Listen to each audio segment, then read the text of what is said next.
আমাদের মধ্যে অনেকেই আছি আমরা যারা ক্রিশ্চিয়ানো রোনাল্ডোর সমালোচনা করি তার অ্যারোগেন্ট আচার আচরণের কারণে। কিন্তু আপনি কি জানেন 2011 সালে যখন ইউরোপের গোল্ডেন বুট CR7 জিতেছিলেন, পরবর্তী সময় 2017 সালে সেই গোল্ডেন বুটটাকে তিনি নিলামে তুলেছিলেন এবং নিলামে তোলার মাধ্যমে 1.2 মিলিয়ন পাউন্ড আয় হয়েছিল।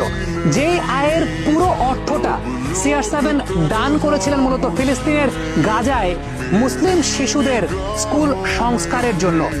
এই যে এই ধরনের আত্মনিবেদনের জায়গাটা, কিংবা একজন ফুটবলার তার ফুটবল খেলার বাইরেও এরকম কর্মকাণ্ড করছেন, এগুলো কিন্তু প্রত্যেকের জন্য একটা অনুকরণের দৃষ্টান্ত। শুধুমাত্র